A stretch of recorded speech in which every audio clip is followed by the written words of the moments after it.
Hi guys. Well, the NEC has been and gone now, and I did mention in the video before the NEC, whilst I prepped corrish for it, that I wanted to give you a surprise. And if you saw, I'm assuming last week on my channel or anyone else's photos, or in fact you might have seen yourself, that I built the Skarloey Railway coaches to fit behind Peter Sam for the event. That was quite a struggle, or it is going to be, talking about me now, because I'm about to do it within a very short time frame. Now, when I did the TR coaches, the four-wheel coaches, I used Westcliff Works, and Alec has done a fantastic job on them. So if you want them, definitely check him out anyway. In fact, Alec is working full force at the moment, supplying new kits, so really do have a nosy at that. Now, the other one that's come up on the scene is the Miniature Modelers Hub, and again, I just can't fault them. I'm really bad at this because people do keep saying, oh, well, you know, obviously, well, they don't, I just assume they do behind my back, say that, you know, I'm having free kits like these ones today, so I only say good things, but really I can't say bad things about them. What am I meant to say? Like, what do you want me to say about this that would be bad? Okay, there's nothing. I'm gonna just quickly, oh, look at that. Oh, see, even how the supports come. All right, okay, that's nicer. I'm gonna get these ready to paint and then we'll be back. There we go, we can see the coaches much more clearly now, and I've taken all the scaffolding off from around them.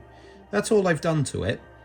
I don't think it really needs any tidying up, apart from where the scaffolding has left these little pips here on the window frames, which easily just pop off with a knife. That's it really. What I am looking forward to whilst building these is the fact that these were a lot easier to paint in a Skarloey livery than in a Talyllyn livery, because it's not got all the paneling, so that'll be nice. There we go. Right, what I'm going to do is, oh, where's my glue? I'm going to glue on my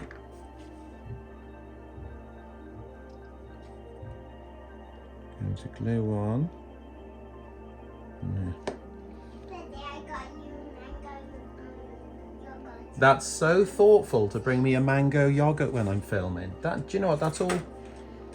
That's all I really needed, Pippi.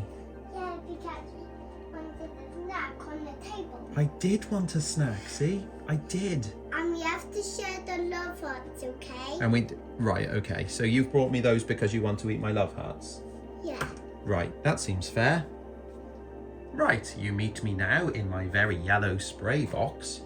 If you're worrying why it's that yellow, you are worrying about the wrong thing, so don't. Let's just break these up instead. Now, these are going to be blue and cream, so I'm not going to go with the red primer that I would on the TR stock. But they do need primering, nonetheless. So I'm going with grey.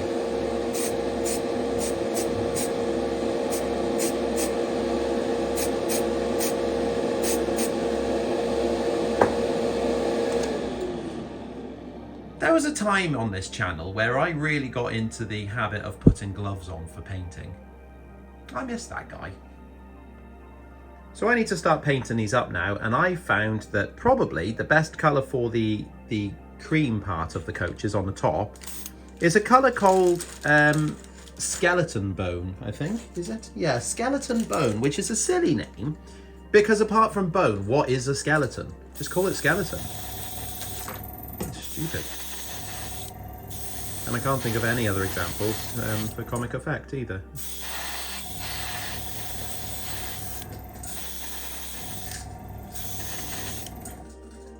Okay. It'll probably need 2 coats, I think, because I don't want to put it on too thick. But you can see how it's not white and it's not yellow. It's a really, it's cream. It's skeleton bone. Although I've just seen bone in the field. We found some sheep bones, didn't we? We found some sheep bone? Yeah. Yeah. What colour were they? You did. I did, yes. I found them, didn't I? Well done, me. Righto, I've masked up the coach and got rid of the cream so it's nice and safe. because I'm going to spray the blue on. This, the funny thing about this is I had to look back on the video of the last Skarloey coaches I made to find what colour I used, and when I was watching that, I said on that video that I had to watch the one before that to find out what colour I'd used. So I think I should really write it down somewhere. Either way, this, it's drying in there.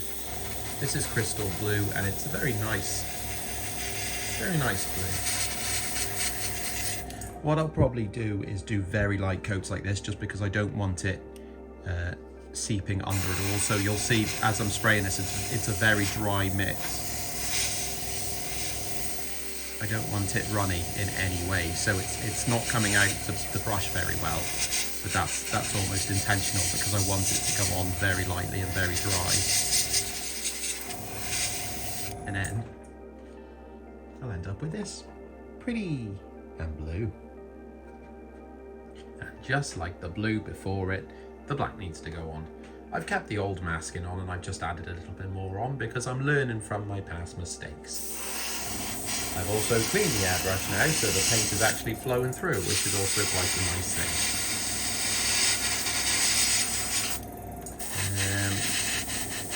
It's not a huge amount you can say about spraying black onto the sole bars of the coach, is there?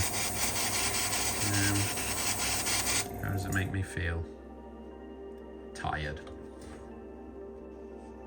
It's a really nice livery, this one. I'm assuming that's just because of the nostalgia for it, but I think it's a really nice one. I like it. It's going to be weathered, obviously, that goes without saying, but it's nice to see. The footboards here are actually they're actually going to be wood, so I'm going to very carefully paint them in by hand, because I don't really think I can be bothered to mask them. So I'm going to paint them in with earth brown, and then I'm going to start putting a little bit of a dry brushing on top, like I do with all my wood.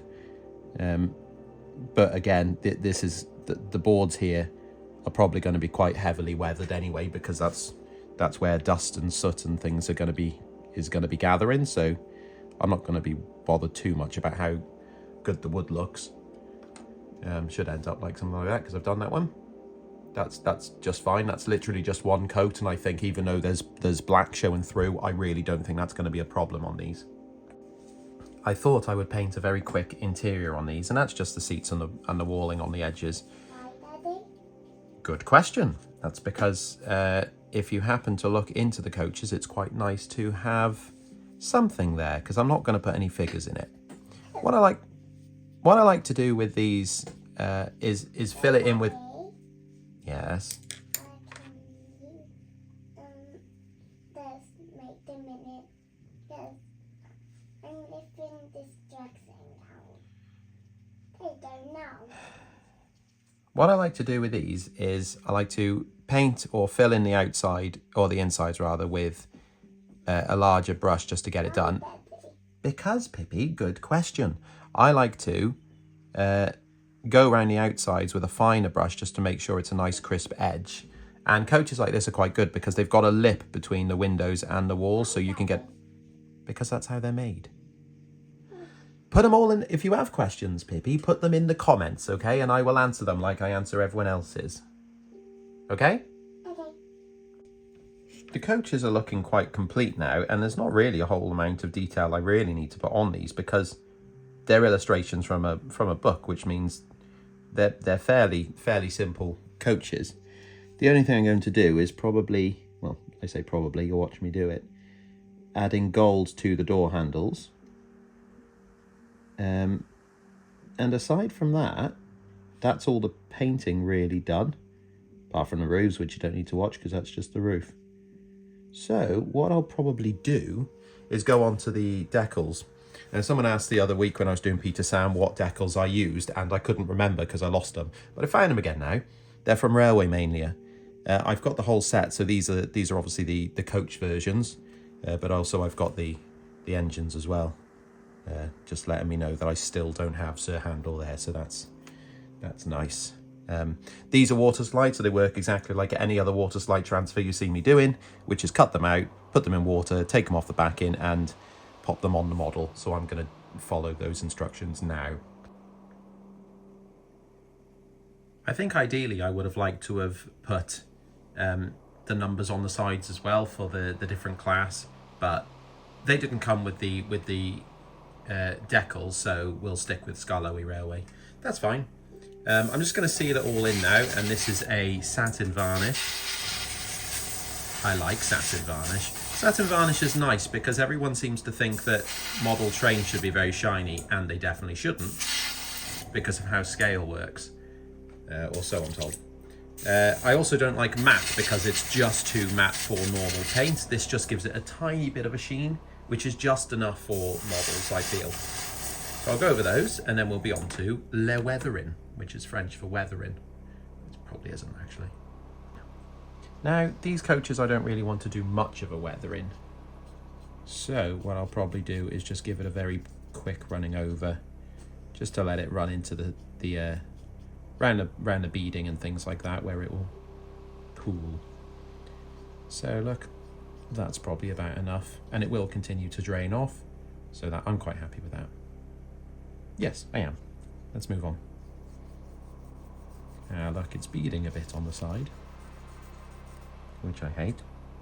That's probably because I've sprayed them with the satin varnish to hold in all the colours underneath, otherwise I start washing them off as well. Glazing these coaches is really simple because I use Deluxe Materials glue and glaze.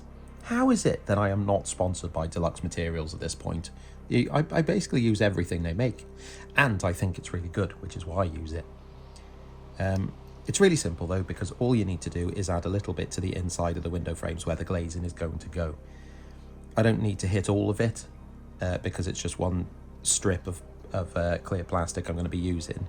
Just a bit on the top, bit on the bottom, and a couple of the uprights as well. I'm going to use my needle nose pliers, and I've cut this to size, and then obviously dry fitting it first to make sure it fits fine, and then popping it into place. She should go all right. Or he, I don't know. Again, I don't know if it's a little, oh no, it's not too bad. It's a little bit. Might cut just a shed off the end there, actually. Just because it's bowing out a little bit. There we go, that's fine. Something like that. Into space. The French probably know what gender clear plastic is because they seem to know what gender everything is. Yeah, that's it. There we go. Coach's glazed, nice and simple. I need to stick the roof on. I've sprayed the roof off scene just because you don't need to see that, but I'll glue that on with a little bit of super glue on the ends. I think it's not bowing out in any way, so I think that's all it needs. And we're about done, I think. Right, well, there we go. That's the Skarloey, or TR I suppose you'd say, TR or Skarloey coaches by Miniature Modelers Hub. Finished. And running on Nangwernal, which it's been a while since you've seen anything run on Nangwernal because it's, well, it just hasn't been put together. It is now in the dining room currently because I'm trying to finish it off for Shrewsbury. But anyway, these coaches, I think, are actually like, well, you know, the likes from Westcliff Works or Mini Builds or Brooks 3D or 4Ds. They're all these resin printers now. They're just at such a high level. They're just brilliant. And these, you know, they're no exception. They've got the curved bottoms, like unlike a lot of the early 009 TR coaches did, which were just flat-sided. So they're accurate. You can see how you know, they've even got number 3 on the end there is slightly smaller than number 1 and 2, and that is prototypically accurate. But these resin kits, you know, they're not only accurate, providing they have used drawings and things like that, but they're lightweight, they're quite strong, they're fully detailed. They're just, and these at the point we are now, when I build these kits, they don't require any, and that goes for the, you know, the engine on the front as well, Peter Sam. When I built that from 4Ds, they don't require any prep work before the paint. They just take the paint, put the primer on, and like that, you can barely see any marks or stepping or print lines or anything in the prints. And I'm just so grateful that I am modeling at the time when this is becoming a thing, because it's just fantastic. They look brilliant. And well, like I say, you know, coming from what I used to model 15-20 years ago in Dublin 9, when we were using N-gauge chassis with these white metal bodies that had been pushed and pulled to fit the chassis, so they never quite looked right. They were really heavy, the chassis weren't brilliant. This is just brilliant. I love it so much. And modeling something like the Talyllyn like I am at the moment, the availability of the stock is great. Obviously Westcliff and Miniature Modelers Hub make these coaches, but with 4Ds making the bogie stock and the engines, then Miniature Modelers have sent me a good couple of boxes of stuff, so you'll see more of that coming up. I've still got stuff from Westcliff that I need to build that I don't think will be expecting on the layout, because it's of a different era. Mini builds with all their wagons, Brooks 3D with their wagons, like, it's just brilliant. It's just like there's just an abundance of kits. And at some point I'm going to end up that I've modelled every single item of stock on the railway, which yeah, I really like that. I really like that a lot. And if you follow me on Instagram and things, you'll see that I've been running different trains this weekend based on the Anything Goes galas and things like that, and it's so good that I can do that. It's really fun, and the trains actually run, which is nice as well. But anyway, let's forget about that now. I need to go sit in the other room, because I'm meant to be making trees again, aren't I? Meant to be making trees. Have I made trees? No, I have not. Cheers.